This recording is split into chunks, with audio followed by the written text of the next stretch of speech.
आज हम पढ़ने जा रहे हैं, एक नया यूनिट स्टार्ट कर रहे हैं हम, बायोकेमिस्ट्री। ठीक है, बायोकेमिस्ट्री एक बहुत ही इम्पोर्टेंट यूनिट है। आप याद रखना कि थोड़ा हम इजी वे में मतलब थोड़ा डिटेल में पढ़ेंगे। अगर आप साइंस पढ़ रहे हैं ना, तो ये चीज़ याद रखनी चाहिए कि अगर अगर ये साइंस का फैक्ट है कि अगर आप साइंस पढ़ते पढ़ते बोर हो रहे हैं, तो समझ लेना कि किसी नालायक टीचर से आप साइंस पढ़ रहे हैं। और फिर अगर साइंस पढ़ते पढ़ते आपको डाउट नहीं होता है, डाउट नहीं होता है, तो या तो आपको पूरी समझ आ गई होती है या आपको समझ ही नहीं आता है कुछ। तो ये चीज़ें याद रखनी चाहिए कि ये पहले से ही कि अगर आप साइंस पढ़ रहे हैं, क्योंकि साइंस की डेफिनेशन होती है, डेफिनेशन ही है एक सिस्टमैटिक नॉलेज है। ठीक है, कौन सा एक ऐसा नॉलेज जिसको हम इधर ऑब्जर्वेशन या एक्सपेरिमेंटली गेन कर सकते हैं। ठीक है, तो साइंस का जो नॉलेज है, या तो आपको वो चीज़ साबित करनी पड़ेगी। ठीक है, या तो वो चीज़ आपको साबित करनी पड़ेगी जिस चीज़ का आप बताएंगे, या फिर कम से कम वो दिखानी होगी। ठीक है, या जो देख के बतानी होगी, या फिर जिस चीज़ का आप दावा करेंगे साइंस में, तो वो चीज़ साबित करनी पड़ेगी। अब हम थोड़ा डिटेल से जाएंगे उन चीज़ों को, एटलीस्ट स्ट्रक्चर वाइज जब हमें साबित करनी पड़ेगी तो कहीं ना कहीं कोई चीज़ एग्जिस्ट करती है। ठीक है, तो जब तक ना हमें उस चीज़ की साख्त, उसकी नेचर, उसकी उसके स्ट्रक्चर का पता नहीं चलेगा, तो तब तक बहुत मुश्किल हो जाता है। ऐसे इंसान रटे से याद रख सकता है, लेकिन जब उस साइंटिफिकली उस चीज़ को क्योंकि परखा जाता है, उसके मेरिट्स, उसके डिमेरिट्स, उसके फंक्शन के ऊपर, उसके स्ट्रक्चर के ऊपर क्वेश्चन पूछा जाता है, तो वहाँ पे इंसान फंस जाता है। जब तक न कि वो स्ट्रक्चर, कम से कम अगर स्ट्रक्चर एज इट इज याद ना हो या बना ना पाए इंसान, तो कम से कम अंडरस्टैंडिंग होनी चाहिए कि हाँ, ये चीज़ इस तरीके की कुछ ऐसी चीज़ है ये। ठीक है, तो इसके लिए अगरचे इस वे ऑफ नॉलेज में, इस अच्छी अंडरस्टैंडिंग के साथ चलने में आपको 2 दिन ज़्यादा लग जाएं, 1 महीना ज़्यादा लग जाए अपनी प्रिपरेशन में, 6 महीने ज़्यादा लग जाएं, तो कोई प्रॉब्लम नहीं है, क्योंकि वो उतना सा टाइम, उतना सा एक्स्ट्रा क्लास या उतना सा एक्स्ट्रा दिन आपको पूरी लाइफ टाइम आपकी हेल्प करेगा। तो इसलिए कि बहुत पेशेंट और अंडरस्टैंडिंग के साथ ये रिस्पॉन्सिबिलिटी लेनी है कि हम पढ़ने जा रहे हैं साइंस। ठीक है, तो हमारा नॉलेज, हमारी ऑब्जर्वेशन, ठीक है, हमारी थिंकिंग थोड़ी सी डिफरेंट होती है, क्योंकि हम एवं किसी चीज़ पे यकीन नहीं कर लेते कि जिसपे जिसका कोई अता पता ना हो, या जिसके कोई सर पैर ना हो। ठीक है, हमें हर चीज़ एक डिज़ाइंड वे में समझनी होती है और साबित भी करनी होती है। इसलिए एक इस विजन को लेके आप चलिए, तो देखना हम इस चैप्टर को वैसे ही कंप्लीट करेंगे कि एक्चुअली कि असल में क्या है। अब ये बायोकेमिस्ट्री इतनी इम्पोर्टेंट है, अभी हम कुछ चीज़ें इसके बारे में और ज़्यादा डिटेल में भी नहीं, मतलब वो चीज़ें भी नहीं हम पढ़ेंगे जिसमें जो क्वेश्चन में पूछी नहीं जाएंगी। ठीक है, उसकी उस ज़्यादा उतना भी टाइम नहीं हमारे पास, लेकिन जो हम पढ़ेंगे उसके साथ उसका एक बैकग्राउंड नॉलेज, उसका रीज़न, उसका पता होना चाहिए हम। तो इसके लिए हम सबसे पहले स्टार्ट करेंगे इस बायोकेमिस्ट्री का सबसे बेसिक यूनिट होता है, बेसिक चैप्टर या बेसिक टॉपिक है बायोमॉलिक्यूल्स। बायोमॉलिक्यूल्स,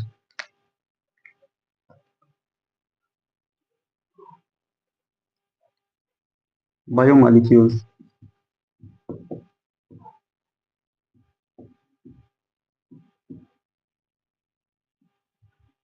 ठीक है, बायोमॉलिक्यूल्स हमारा आज का टॉपिक है जिसको हम पढ़ेंगे। ठीक है, तो सबसे पहले हम देखेंगे कि इससे पहले थोड़ा सा हम देखेंगे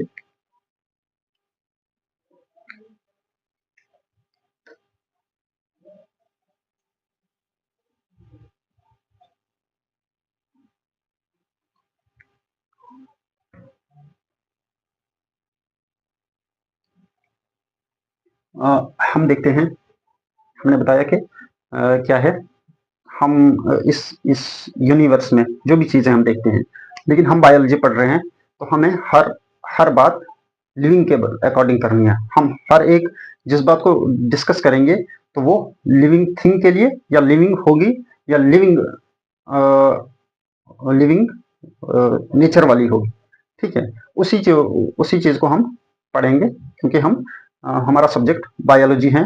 हम ओवरऑल जो भी चीज डिस्कस करेंगे, जो भी स्ट्रक्चर हो, जो भी फंक्शन हो, जो भी थिंग हो, उसको बायोलॉजिकल वे में या बायोलॉजी या उसकी लाइफ के बारे में, ठीक है, उसी के बारे में बताएंगे। लेकिन हम जब यूनिवर्स में देखते हैं तो यहाँ पे जो हमें चीजें नजर आती हैं वो डाइवर्स है, लिविंग्स और नॉन लिविंग्स, ठीक है, बेसिकली लिविंग्स और non livings.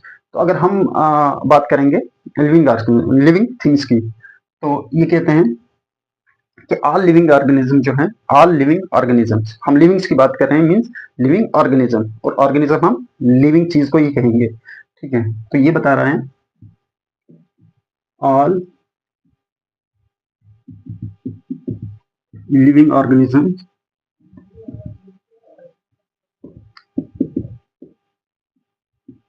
are made of are composed of matters,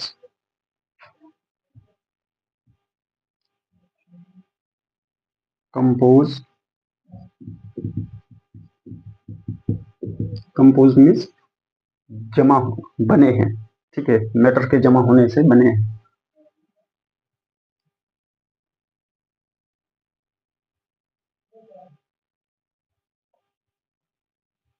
composed of matter, ठीक है। जो भी लिविंग ऑर्गेनिज्म है जो किससे बने हैं, ये मैटर से बने हैं। अभी हम देखेंगे, अब ये मैटर क्या है। मैटर क्या है? Matter is combination of, made up of combination of elements, ठीक है।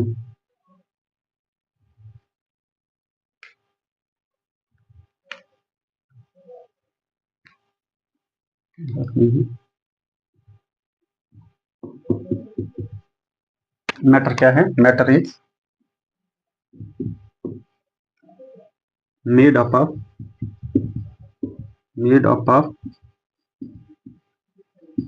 combination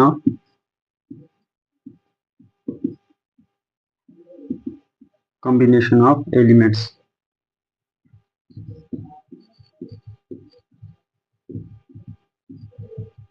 ये मैटर किससे बना होता है?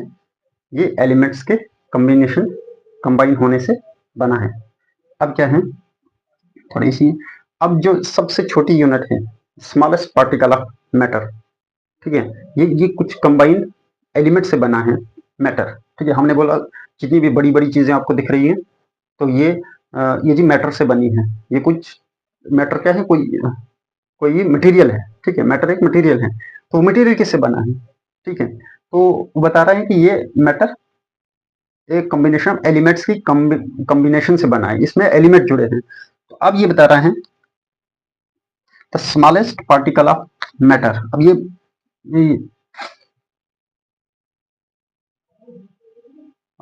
मैटर, ठीक है, कॉम्बिनेशन ऑफ एलिमेंट्स। अब बता रहे हैं स्मॉलेस्ट जो पार्टिकल है मैटर का, वो क्या है?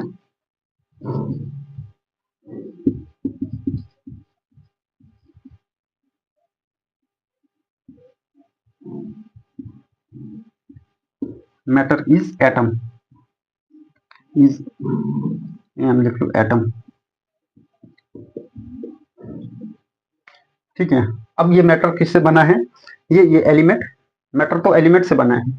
एलिमेंट अब उससे जिस चीज से बने हैं, जिस छोटी चीज से एलिमेंट बनना है, उसको कहते हैं एटम। मतलब एटम जुड़ के एलिमेंट बनाते हैं, ठीक है।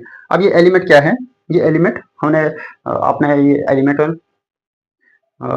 असल में ये डिटेल में ज्यादा केमिस्ट्री में है, लेकिन यहाँ हम सिर्फ उतना ही पढ़ेंगे जितना हमारे लिए फायदेमंद है, ठीक है। थोड़ा सा हम देखेंगे। अब ये एटम जो है, ये एक ऐसी चीज है, अगर ये एटम जो है, ये डिटेल है, पूरी क्लास एटम पे हो सकती है, हमें उतना पूछा नहीं जाएगा यहाँ पे, लेकिन अंडरस्टैंडिंग के लिए हम इतना उतना ही पढ़ लेंगे यहाँ पे। एटम जो है, एटम, अब जो एटम जिससे ये एलिमेंट बना होता है, तो ये क्या होता है? Atom of one element, atom of one element is different in size and, ठीक है, प्रॉपर्टीज, डिफर लिखो यार, ठीक है, डिफर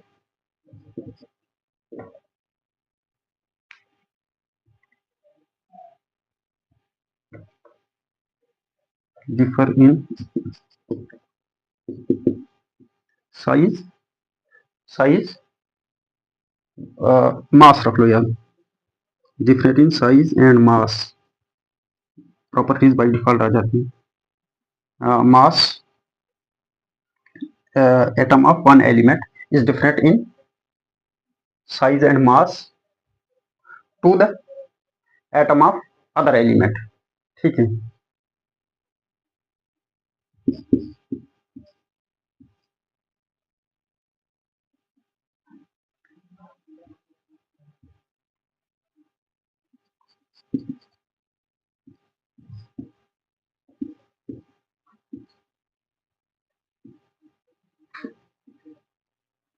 ठीक है,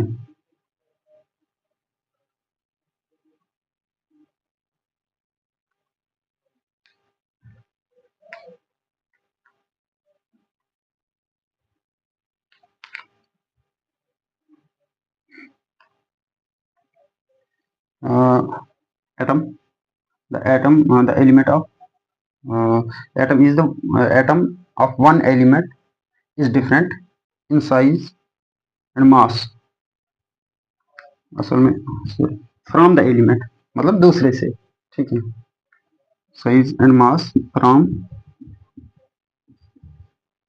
the atom of other element, ठीक है। इंग्लिश एक लैंग्वेज है, इसकी कोई प्रॉब्लम नहीं है। आपको इंग्लिश मीडियम है अगर, तो कुछ चीज़ें थोड़ी बहुत इंग्लिश काफ़ी है, मतलब सीखनी चाहिए, जितनी कि इस चीज़ से बना है, ये प्रेजेंट है, ये एब्सेंट है, यहाँ से टूटता है, ये इस माने, इस मीन्स माने जुड़ता है, इस मीन्स माने कंबाइन होता है, ये सब चीज़ें इतनी सी होनी चाहिए। अलबत्ता अंडरस्टैंडिंग के लिए आपको अपनी जो मदर लैंग्वेज है, हिंदी हो, उर्दू हो, कोई भी हो, तो जो चीज़ आपको इंग्लिश में टफ लगती है उसको उस मदर लैंग्वेज में लिख के वो क्या किया, याद रखा, ठीक है। सबसे इम्पोर्टेंट है आपकी अंडरस्टैंडिंग, ना कि थ्योरेटिकली राइटिंग, ठीक है। अब हम इस चीज़ को समझेंगे। एक और बात हम इस मैटर के बारे में है, ये एलिमेंट जो है कैन नॉट बी सेपरेट नहीं कर सकते इसको केमिकली, ठीक है।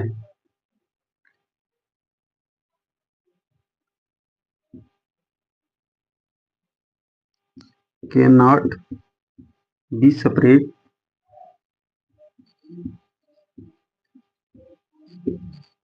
separate into separate chemically, मतलब जहाँ पे हमें इसका केमिकली यूज हो, ठीक है। Separate can not be separate chemically into simple,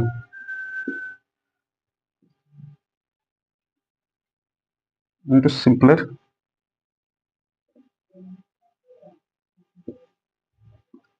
into simpler mean, मतलब हम इसको चाहेंगे सेपरेट करके छोटा बना देना, ठीक है। तो ऐसा कुछ नहीं होगा। एलिमेंट जो नेचुरली जिस जिस नेचर में है, तो वो उसी तरीके से एज इट इज हमें एक्सेप्ट करना पड़ेगा। अब थोड़ा हम इन चीजों को देखेंगे। All living organisms are composed by of matter, सब ऑर्गेनिजम्स जो है मैटर से बने हुए। अब क्या है, मैटर मीन्स मटेरियल, कोई ना कुछ मटेरियल तो होगा। आपको कोई बताया जाएगा कि आप कोई कोई चीज बनाओ, ठीक है, कुछ चीज बनाओ, कोई चलो छोटा मिट्टी का बर्तन बना लो, तो आपको कैसे बनाएंगे उस चीज को, तो आपको उसके लिए पहले मटेरियल चाहिए, ठीक है। तो कौन सी चीज आपको डिमांड की जा रही है कि क्या चीज बनाएंगे आप, तो आपने आपने पहले उस चीज का मटेरियल जमा करना है। तो सेम जितने भी लिविंग ऑर्गेनिजम्स हैं, तो ये किससे बने हैं? एक मटेरियल से बने हैं, ठीक है। तो इसी तरीके से अब ये मटेरियल क्या, उस मटेरियल को कहते हैं, उसको कहते हैं मैटर, ठीक है। ये केमिस्ट्री में आपने डिटेल में पढ़ा होगा कि matter is made up of combination of element. अब ये मैटर क्या है? मैटर क्या है? तो ये कॉम्बिनेशन है एलिमेंट्स की। अब कुछ चीज तो है इस यूनिवर्स में, इस यूनिवर्स में कुछ चीज तो है जो हमें ये मटेरियल प्रोवाइड कर रही है, ठीक है। जो ये मैटर, कुछ चीज है जो ये मैटर प्रोवाइड कर रही है, जो मटेरियल लिविंग ऑर्गेनिजम्स को चाहिए वो मटेरियल हमें मिल रहा है। ये तो कहीं है, कोई चीज है नेचर में जो इस मटेरियल को बना रही है, या वो मटेरियल जो जहां से हमें मिलता है, तो उसके उसके लिए रिस्पॉन्सिबल है एलिमेंट, ठीक है। अल्थो एलिमेंट नॉन लिविंग्स के लिए भी इंपॉर्टेंट है, ठीक है, लेकिन हम लिविंग्स की बात कर रहे हैं, हम सिर्फ लिविंग्स की बात कर रहे हैं। तो ये एलिमेंट है जो इस मैटर को बनाता है। अब ये एलिमेंट कहां से आया है? ये एलिमेंट किस चीज से बना हुआ है, ठीक है। तो एलिमेंट को अगर हम देखेंगे, एलिमेंट को तोड़ेंगे, एलिमेंट की और ज्यादा उसको देखेंगे कि ये किस चीज से बना है, तो हमें सबसे छोटा चीज जो मिलेगा, जो हमें एलिमेंट के अंदर, मतलब उसको तोड़ तोड़ के अब इतना छोटा बना है, कुछ हमें कुछ नहीं दिखा, अपनी आंखों से इनविजिबल है एलिमेंट, हमारी आई से हम नहीं देख सकते, इनविजिबल है। तो कुछ न कुछ चीज मटेरियल तो है जिससे वो एलिमेंट कंबाइन होके बना है, तो उसको कहते हैं हम एटम, ठीक है। सबसे छोटी चीज, सबसे छोटी चीज, वो लिविंग्स की हो या नॉन लिविंग्स की हो, ठीक है, तो वो है एटम, ठीक है। आपको कोई चीज, मतलब कुछ भी चीज आप जमा कर रहे हैं, थोड़ी सी चीज, ठीक है, आप खाना बना रहे हैं, तो वो किस चीज का, वो आपको आटा चाहिए, आप चपाती बना रहे हैं, आपको आटा चाहिए, तो आटा, जब आप चपाती बना रहे हैं, पहले आपने चपाती देखी, तो ये किस चीज की बनी है, ठीक है। तो अगर आपने देखा कि आटे की बनी है, ठीक है, अब आटा किस चीज से बना है, तो ये आटा, पहले तो ये तो बिल्कुल इम्पॉसिबल था कि इस आटे से रोटी बने, ठीक है, इस आटे से रोटी बने, लेकिन इसमें कुछ चेंजेस हुई तो रोटी बन गई। मतलब मटेरियल क्या था? आटा। अब आटे को आपने देखा कि ये आटा किस चीज से बना है, तो आपने देखा कि ये छोटे छोटे छोटे छोटे जरों से बना हुआ है, ठीक है। तो उन जरों को आपने, वो जो सबसे छोटा पार्टिकल है आटे का, उससे नीचे आपने उसको तोड़ के देखिए ये किस चीज से बना है, तो वही सबसे छोटा, जो आपको सबसे छोटी चीज मिली, आपको उसको कहते हैं मैटर, ठीक है, सॉरी, उसको कहते हैं एटम। मैटर तो आटा आ गया, तो जिस चीज से आटा बना हुआ था उसको कहेंगे हम एटम, ठीक है, सबसे छोटी चीज से। अब कितने ही एटम जुड़े थे, वो एक जरा बना था आटे का, फिर उस जरे से आपको इतना बड़ा आटा ग्राम्स में मिला, फिर आप आटे से आपने, मतलब इतना आटा चाहिए था जिससे आपकी रोटी की शेप और साइज मेंटेन हो, इतना मैटर आपने लिया, और वो मैटर किससे बना था? एटम से। आई समझ? सेम अगर आपको कहा जाए, हमारे पास अब ये मकान है, ठीक है, तो ये मकान एक प्रॉपर शेप और स्ट्रक्चर में है, जैसे हम बोलते हैं लिविंग ऑर्गेनिज्म, ठीक है, हम लिविंग ऑर्गेनिज्म की बात कर रहे हैं, तो इसी तरीके से। लेकिन हमें ये पता है कि ये जो मकान है, अगर हम इसको देखेंगे ये किस चीज से बना है, तो आपको क्या मिलेगा? तो मेन चीज जो इसका बिल्डिंग ब्लॉक है वो ब्रिक है, ईंट, ठीक है। अब उस ईंट को आप देखेंगे कि ये किस चीज से बनी है, ठीक है, तो उसको तोड़ेंगे आप, तो क्या होगा? उसके जरे बिखर जाएंगे, वही आटे की तरह, तो डस्ट, मिट्टी बन जाएगी। अब उस मिट्टी को, उसी आटे की तरह मिट्टी के जरे को देखेंगे, तो सबसे छोटी चीज आपको जो मिलेगी, तो उसको आप कहेंगे एटम है, ठीक है। उस एटम ने वो एलिमेंट बनाया था, अब उसको नाम अपने हिसाब से देंगे, वो कौन सी चीज है और उसमें किस किस्म का एटम है, ठीक है। अब तभी हमने यहाँ बताया कि जो एटम है डिफरेंट होता है साइज और मास में, टू द एलिमेंट, एक एलिमेंट में, दूसरे एक एलिमेंट का एटम दूसरे एलिमेंट के एटम से डिफरेंट होता है, ठीक है। मतलब एक एलिमेंट का एटम दूसरे एलिमेंट का जैसा बिल्कुल नहीं होगा, एक एलिमेंट को अपना एटम अपना ही जैसा होता है, मतलब वैसा ही होता है, तो जो दूसरा एलिमेंट होगा उसका एटम दूसरा ही होगा, बदल ही होगा। ये दो एलिमेंट सेम एटम वो नहीं रख सकते, या उनके सेम एलिमेंट कंबाइन, उनका कंपोजिशन नहीं हो सकता है, ठीक है। सेम केस लिविंग या आप नॉन लिविंग हो, उसकी एग्जांपल करो। अब ये कपड़ा है, तो इस चीज, इनको हम आप देखेंगे, इसको देखेंगे, चलो तोड़ के देखो ये किस चीज से बना है, सबसे छोटा, छोटी छोटी छोटी छोटी, जितना छोटा करके एट द एंड आप फिर उस एटम के पास पहुंचेंगे। तो ये है एटम, एटम से मैटर, एलिमेंट, एलिमेंट से मैटर। ठीक है, तो ये मैटर हमारे पास है। अब हम जो जिसे हम आगे चीजें बना रहे हैं, तो लिविंग ऑर्गेनिज्म के लिए भी यही सेम है। अगर हम थोड़ा इसको लिविंग वे में देखेंगे,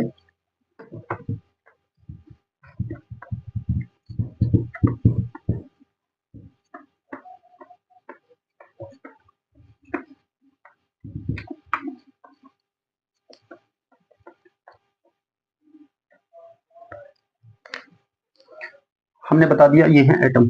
सबसे पहले स्टार्ट होती है, स्टार्टिंग होती है, हर एक चीज की स्टार्टिंग होती है एटम से, और एंड भी होता है एटम में। अब इस मकान को ढहा देंगे तो उसके ढहा के खत्म करके, तोड़ फोड़ करके एट द एंड वो एटम के पास ही पहुंचेगा। अब इस कोई कोई दरख्त है, कोई उस दरख्त को आप गिरा देंगे तो उसको काट लेंगे, तोड़ लेंगे, जला लेंगे, सड़ा देंगे, तो एट द एंड वो उसी एटम, मिट्टी होके एटम में पहुंच जाएगा। ठीक है, तो ये क्या है, सबसे पहली बात, ठीक है, ये आ गया एटम। ये है, हमने इसको, अब स्ट्रक्चर नहीं पढ़ रहे हैं हम, हमारे लिए जरूरी नहीं है, ज्यादा लंबा हो जाएगा, लेकिन हमने मान लिया ये एटम है, इसको छोटा ही रखेंगे हम, जरूरी है। ठीक है, ठीक है, एटम। अब आप गेस कर सकते हैं कि कितने एटम, इतनी सी चीज आपने उठानी होगी, या इतना आटा उठाया आपने, या इतनी मिट्टी उठाई होगी, तो उसमें कितने एलिमेंट्स हैं, और एलिमेंट्स के पीछे कितने ही एटम होंगे। अगर हंड्रेड्स में एलिमेंट हैं तो ट्रिलियंस में एटम हो सकते हैं, ठीक है, या बिलियंस में एटम हो सकते हैं। ठीक है, तो ये चीज आप मान के चलो कि ये एटम जब इतना कुछ नहीं है, तो जब कुछ नहीं कुछ चीज जमा होती है, तो उस टाइम के बाद वो दिखने शुरू हो जाती है। कि इसका मतलब नहीं कि वो वैसे ही आ गई होती है जितनी हमें दिखी, उसके पीछे से उसका एक सप्लायर या मटेरियल लगा होता है वहां तक पहुंचाने के लिए, वो उतना पहुंचने के लिए, या वो आइडेंटिफाई होने के लिए, उसका उतना स्ट्रक्चर बनाने के लिए कुछ ना कुछ मैटर होता है, एटम। अब एटम से क्या बनता है, एलिमेंट।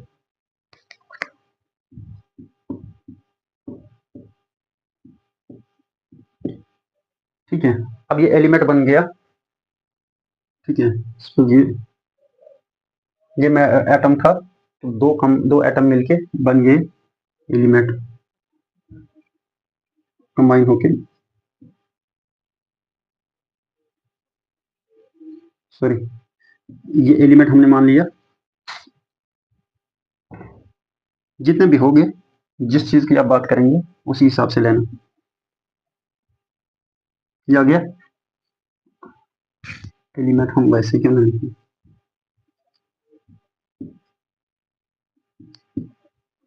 ठीक है, ऑक्सीजन, मतलब इस मैटर से बन गया हमारे पास एलिमेंट।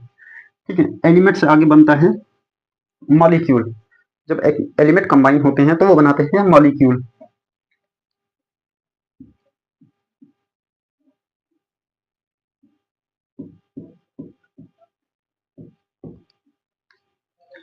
मॉलिक्यूल,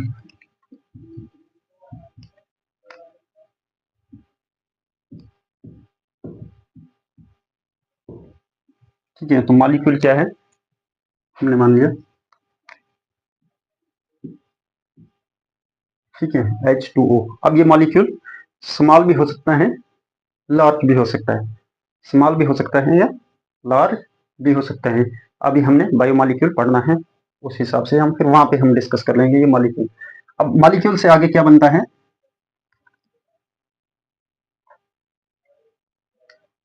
हमें रेड पेन से चाहिए था, इसको लिखना।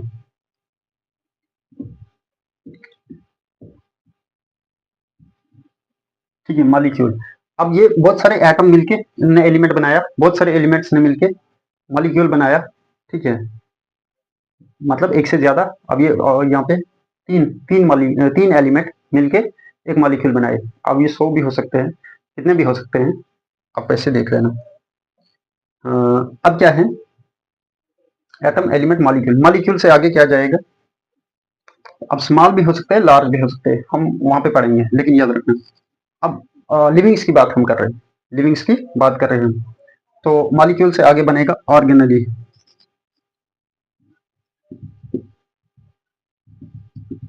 ठीक है, ऑर्गेनली। ठीक है, ऑर्गेनली से आगे बनेगा, जैसे आपने पढ़ा होगा कि माइटोकॉन्ड्रिया एक ऑर्गेनली है।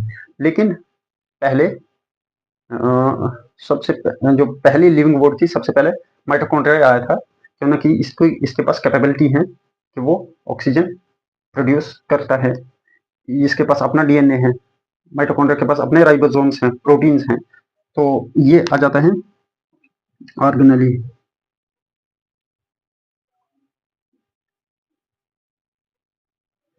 ठीक है,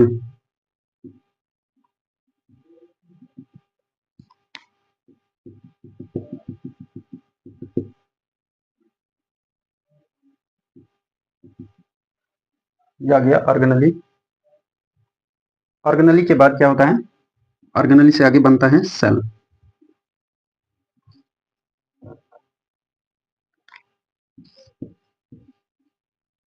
ठीक है, अब ये ऑर्गेनली से बहुत सारे ऑर्गेनली मिल जाएंगे तो वो बना लेंगे सेल। अच्छा, इस मॉलिक्यूल में हम इंपॉर्टेंट मॉलिक्यूल थोड़ा इसकी शेप रख लेंगे कि हम बायो की डिफरेंस में बात करें। हमने ये मान लिया डीएनए, डीएनए भी एक मॉलिक्यूल है। ठीक है, अब ये आ गया ऑर्गेनली, माइटोकॉन्ड्रिया। अब इसके बाद आ गया सेल। ठीक है, ये बन गया सेल। ऑर्गेनल के बाद बन गया सेल, जिसमें बहुत सारे ऑर्गेनलीज हैं।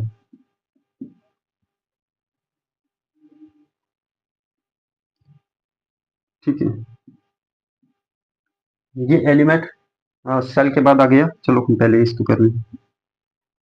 सेल, बहुत सारे सेल मिलके क्या बनाएंगे, टिश्यू।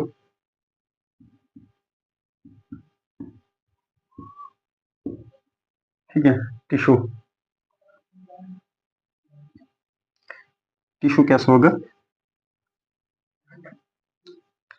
मतलब बिल्कुल एक, अब आपका, आपके हाथ का इतना सा हिस्सा होगा, इसके इतने से इसको, इसी को आप जितने हाथ में आएगा, ये टिश्यू है। ठीक है, बहुत सारी सेल्स ने मिलके ये टिश्यू बना लिया है। ठीक है, तो टिश्यू, तो ये 2 लेयर्स हैं सेल्स की, या 4 लेयर्स हैं, जितनी भी हैं। आपके पास गोश्त का एक टुकड़ा है, मीट का एक टुकड़ा है, तो उसको आप क्या, मैंने ये क्या कह देंगे, वो टुकड़ा किससे बना है, सेल से बना है। जो सेल से बना है, तो वो बन के सेल्स कंबाइन होकर उन्होंने क्या बनाया है, टिश्यू बनाया है। ठीक है, या अगर आप बायोलॉजी में हम देखेंगे, एक ऑर्गेनिजम्स है हमारे पास। ठीक है, एक फाइलम है हमारे पास, सिलेंट्रेट्स, सिलेंट्रेटा।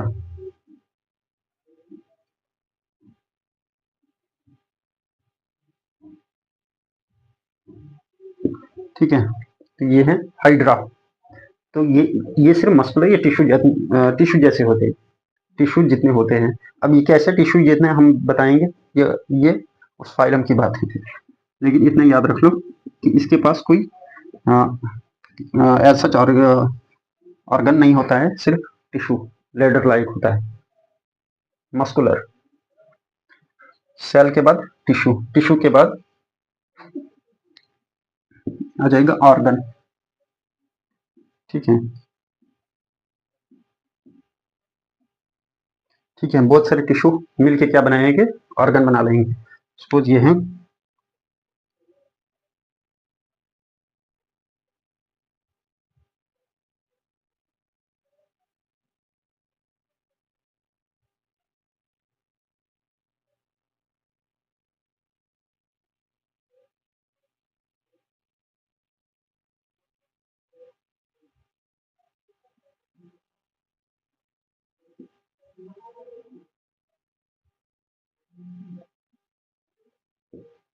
ठीक है, ये हमने हार्ट बना लिया।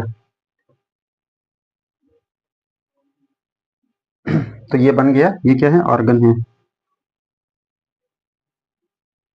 ये है ऑर्गन। ठीक है, अब बहुत सारे ऑर्गन मिलके इन्होंने बना दिया ऑर्गन सिस्टम। ठीक है, ऑर्गन सिस्टम से बन गया ऑर्गेनिज्म।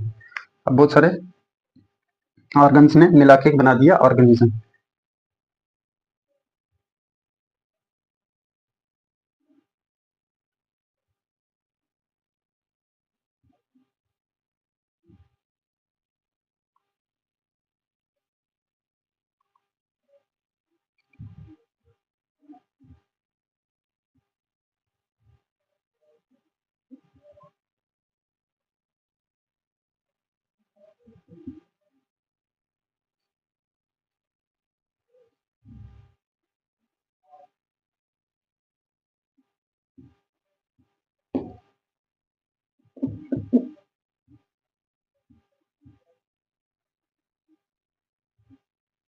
ये बन गया जी ऑर्गेनिज्म।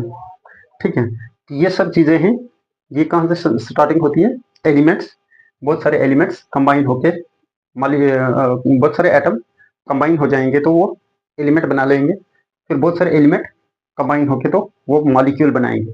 ठीक है, अब बहुत सारे मॉलिक्यूल कंबाइन होंगे तो ऑर्गेनली बनाएंगे। ठीक है, बहुत सारे ऑर्गेनली मतलब प्रोटीन इकट्ठे होंगे, आरएनए इकट्ठे होंगे मॉलिक्यूल्स में। ठीक है, डीएनए आ जाएगा।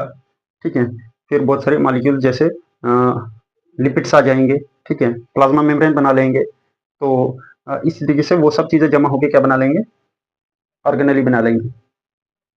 ऑर्गेनली जमा होंगे, ठीक है, न्यूक्लियस आ जाएगा, माइटोकॉन्ड्रिया आ जाएगा, राइबोसोम्स आ जाएंगे। ठीक है, लाइसोसोम्स आ जाएंगे बहुत सारे, जो हमने पहले पढ़ा है। तो बाहर से लिपिड्स की बाउंड्री आ जाएगी, by layer lipid plasma membrane, तो हम बता देंगे ये सेल है। ठीक है, फिर बहुत सारे सेल्स जमा हो जाएंगे तो वो एक टिश्यू बना लेंगे। ठीक है, सेलुलर। अब ये टिश्यू, इनको वहां पे देखते हैं हम फाइलम्स में, डाइवर्सिटी में। ये सेलुलर लेवल ऑफ ऑर्गेनाइजेशन कुछ ऑर्गेनिजम्स हैं, जैसे फाइलम पॉरीफेरा है। वो सिर्फ सेल्स ही हैं, सेल जमा हुए हैं बस, कोई उनके साथ कोई वैसी बॉन्डिंग नहीं है जैसे दूसरे, मतलब हमारे पास इतना स्ट्रांग ऑर्गन बनता है, स्ट्रांग बॉन्डिंग होती है, सेल की एडजस्टमेंट, सेल एडिशन जिनको कहते हैं, और कम्युनिकेशन होती है। वहाँ पे ऐसा कुछ नहीं होता है, यहाँ पे भी एडिशन उतनी सख्त नहीं होती है, कम्युनिकेशन थोड़ा, मतलब इसमें पता है ये ऐसे हैं, ये सिर्फ मस्कुलर है ऐसा, तो इसमें ऐसे ऑर्गन नहीं है। इसको अगर यहाँ पे आप पिंच करेंगे तो सिर्फ ये इतना सा एरिया इसको पता लगेगा कि मुझे, पूरे बॉडी में इसको कुछ पता नहीं लगेगा, क्योंकि ये प्रिमिटिव टाइप है, इसका नर्वस सिस्टम वैसा वेल डिफाइंड नहीं है। इसी तरीके से दूसरे ऑर्गन सिस्टम, दूसरे सिस्टम डेवलप नहीं है, क्योंकि ये ऑर्गन है ही नहीं इसके पास। ठीक है, हमारे पास हम बोलते हैं हार्ट, हमारे पास ब्लड सर्कुलेशन होती है, तो ऑर्गन है ना, हार्ट, हमारे हार्ट जो है हमारे पास ऑर्गन है, तो पूरा सिस्टम है, फिर ऑर्गन से आगे हार्ट से ब्लड वेसल्स आई हैं, ब्लड वेसल्स के टाइप्स हैं, तो वो काम करता है, क्योंकि ऑर्गन भी ऑर्गन सिस्टम है, तो हम फिर ऑर्गेनिज्म बन जाते हैं। ऐसे फिर रेस्पिरेटरी सिस्टम मिल जाता है। ठीक है, रेस्पिरेटरी ऑर्गन है हमारे पास, लंग्स, फिर वो सिस्टम बनाते हैं, तो बहुत सारे सिस्टम मिलके, टिश्यू मिलके ऑर्गन्स बनाते हैं, ऑर्गन मिलके बनाते हैं ऑर्गेनिज्म।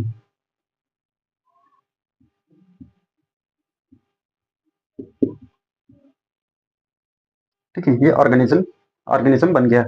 तो अब हम ज्यादा डिटेल में नहीं जाएंगे, तो हम पढ़ रहे थे बायोमॉलिक्यूल।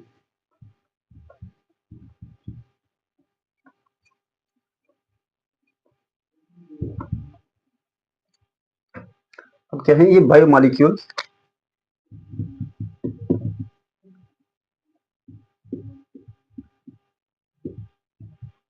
बायोमॉलिक्यूल्स क्या है, बायोमॉलिक्यूल्स और, सॉरी छोटा, यहाँ पे आप लिख लेते हैं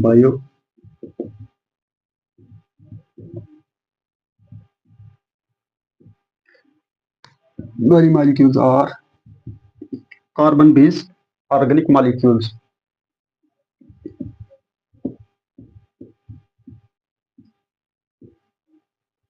carbon based organic compounds, carbon based organic compounds. ठीक है, कार्बन बेस्ड ऑर्गेनिक कंपाउंड्स। अब हम मॉलिक्यूल से आगे चल रहे हैं। ठीक है,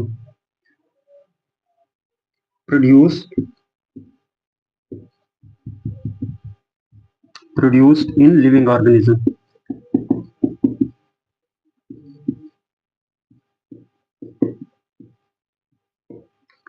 ठीक है, प्रोड्यूस्ड इन लिविंग ऑर्गेनिज्म। अब आपने ये देखा दो चीजें हैं, एक तो है कार्बन बेस्ड, दूसरा है प्रोड्यूस्ड इन लिविंग ऑर्गेनिज्म। अब ये कार्बन बेस्ड मतलब इनके फॉर्मेशन में कहीं ना कहीं कार्बन का होना बहुत जरूरी है। अलबत्ता अगर कार्बन नहीं होगा तो ये इनका बनना नामुमकिन है। तो आपने सुना होगा लाइफ इज कार्बन बेस्ड, मतलब हमारी लाइफ कार्बन के ऊपर डिपेंड है, हमारी लाइफ कार्बन की वजह से आई है। ठीक है, तो ऐसा क्यों है, ऐसा क्यों है? अगर हम थोड़ा सा इसको देखेंगे अपनी इंफॉर्मेशन के लिए, अंडरस्टैंडिंग के लिए, आपने देखा होगा, पता है कि जो हमारे अर्थ क्रस्ट में जो एलिमेंट्स हैं, सबसे ज्यादा ऑक्सीजन जो है, ऑक्सीजन जो है सबसे ज्यादा एबंडेंट पाया जाता है हमारे अर्थ क्रस्ट में, मोस्ट एबंडेंट।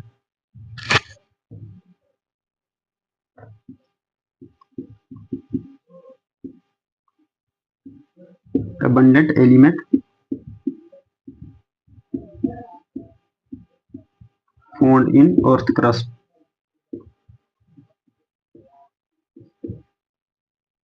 ठीक है, अर्थ क्रस्ट में सबसे ज्यादा ऑक्सीजन पाया जाता है। कितना इसकी परसेंटेज है तकरीबन 64.60%। ठीक है, इसके बाद आता है सिलिकॉन। सिलिकॉन सेकंड मोस्ट है, यही most abundant element found in earth crust other than oxygen. Oxygen के बाद सिलिकॉन सबसे ज्यादा एबंडेंट एलिमेंट है अर्थ क्रस्ट में। इसकी है परसेंटेज अर्थ क्रस्ट में 27.7%। ठीक है, अगर आप कार्बन की बात करेंगे, कार्बन की परसेंटेज है अर्थ क्रस्ट में 0.025%। अब क्या मसला है बताइए, इतना ये दो चीजें इतनी ज्यादा होने के बावजूद भी, चलो ऑक्सीजन को रख लो साइड पे, ऑक्सीजन की प्रॉपर्टीज थोड़ी बहुत डिफरेंट है, ज्यादा डिफरेंट है, लेकिन इन दो की प्रॉपर्टीज बिल्कुल सेम है। ये 4 बॉन्ड बना सकता है, 4 इलेक्ट्रॉन इसके पास भी है, कार्बन के पास भी, सिलिकॉन के पास भी। दूसरी बात क्या है कि कार्बन जो है वो पॉलीमर बनाता है, long chain polymer. Same silicon भी पॉलीमर बना सकता है।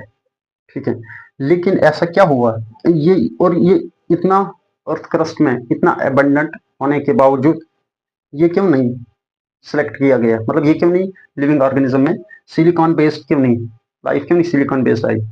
तो इसके लिए यहाँ पे तो एक चीज ये आती है कि साइंस खुद बता रही है कि कुछ ना कुछ डिसाइड हुआ है यहाँ पे, है कि कहीं ना कहीं किसी ने किसी चीज ने इसको सिलेक्ट किया है कि बजाय सिलिकॉन के कार्बन को लिया जाए लिविंग या लाइफ बनाने के लिए।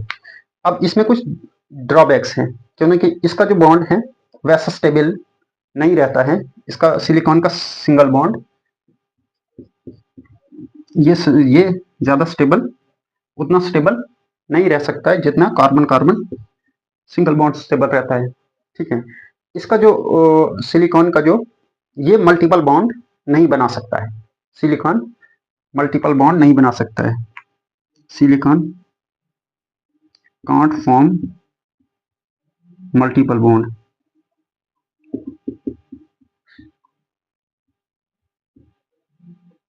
मल्टीपल बॉन्ड्स ये नहीं बना सकता है। ये कार्बन क्या करता है, मल्टीपल बॉन्ड बना सकता है।